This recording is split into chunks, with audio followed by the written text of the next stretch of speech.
Enough is enough is जाओ जाओ जाओ जाओ जाओ जाओ उन बॉर्डरों पे जाओ जहां पे पाकिस्तान की शलवारें उतर रही हैं।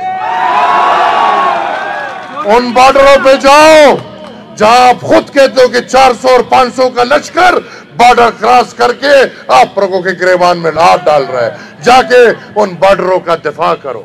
हमें दीवार तक लगा लिया, अब हमारे पास और रास्ते नहीं है, हम दीवार पे लग गए। मैं खुलेआम ये ऐलान करता हूं, हमारे पास दो रास्ते हैं, या पैर पकड़ेंगे या गिरेबान पकड़े। किसी के सर पे दो सींग क्यों ना हो, कोई फिरौन या फिरौन से बड़ा कोई आ जाए, इंशाअल्लाह ये लाल टोपी जिस सर पे हो उस सर ने झुकने का तरीका नहीं सीखा।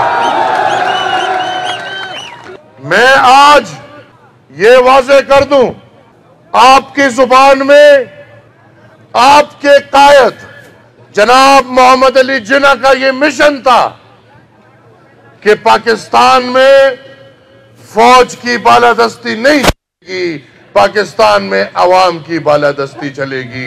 मैं आज से मोहम्मद अली जिन्ना की तहरीक की आगाज का ऐलान करता हूं। आपका वो बाबा कौम जो एम्बुलेंस में मर गया लेकिन किसी को पता भी नहीं चला कि इस एम्बुलेंस के अंदर मोहम्मद अली जिन्ना साहब है, वजह क्योंकि मोहम्मद अली जिन्ना ने अवामी ताकत का नारा बुलंद किया।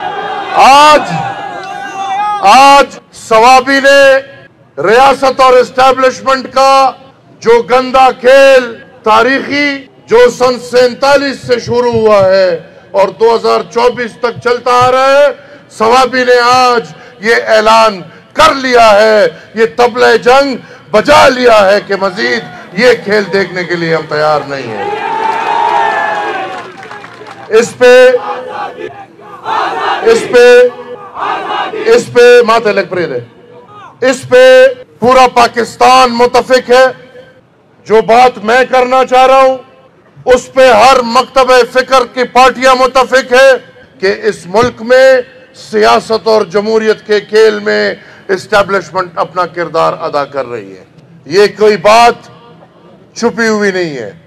अगर ये बात छुपी हुई नहीं है तो मैं ये वाज़े कर दूं कि बादशाह खान और खुदाई खिदमतगारों ने इस वोट की खातिर सन 30 से लेके सन 36 तक 6 साल कैद गुजारी है, इसीलिए कि इस कौम को वोट का इख्तियार मिले। ये वोट का इख्तियार अगर कोई हमसे छीनना चाहता है, हम अपनी जानों का नजराना करने के लिए तैयार है, लेकिन अवाम का इख्तियार हम किसी को देने को तैयार नहीं। हमने तक़सीम हिंद के बाद बर्दाश्त किया और इस मुल्क पाकिस्तान के आलातर मफाद में हमने हर किस्म की कुर्बानियों के लिए अपने सीने जाहिर किए। ये कौम यौम बाबरा को नहीं भूल सकती। जब आजादी के ठीक 1 साल बाद पुख्तूनों का मैंडेट जो पहले दिन चोरी हो गया, 14 अगस्त 1947 को पाकिस्तान आजाद होता है और पहला काम पाकिस्तान जो करता है तो खुदाई खिदमतगार पुख्तूनों का मैंडेट चोरी करके कयूम खान को जबरदस्ती ला के मैंडेट दिया जाता है। ये मैंडेट वाले, मुझे आवाज आ गई, पैदाइशी चोर है, ये पैदाइशी चोर है।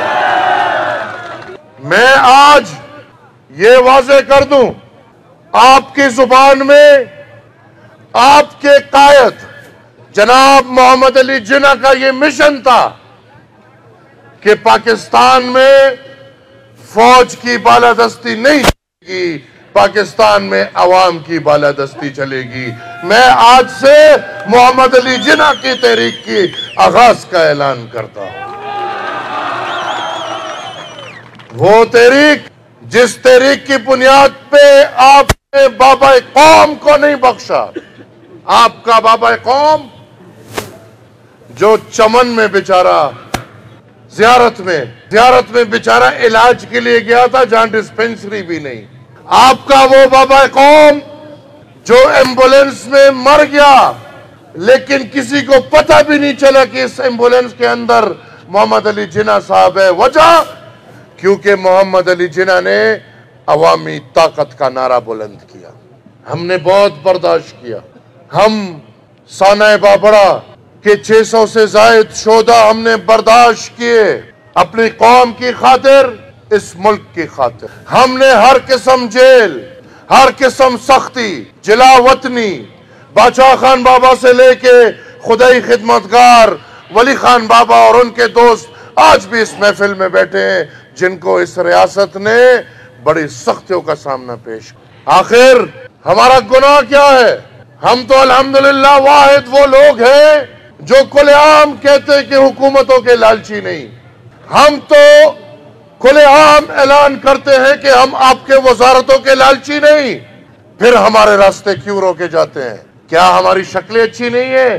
क्या हमारी बातें अच्छी नहीं है? क्या हमारा नजरिया काबिल कबूल नहीं है? आखिर वक्त आ गया है कि खुलेआम बात हो जाए, अब और खुली बातें हो जाए। क्यों नहीं काबिल कबूल अवामी नेशनल पार्टी?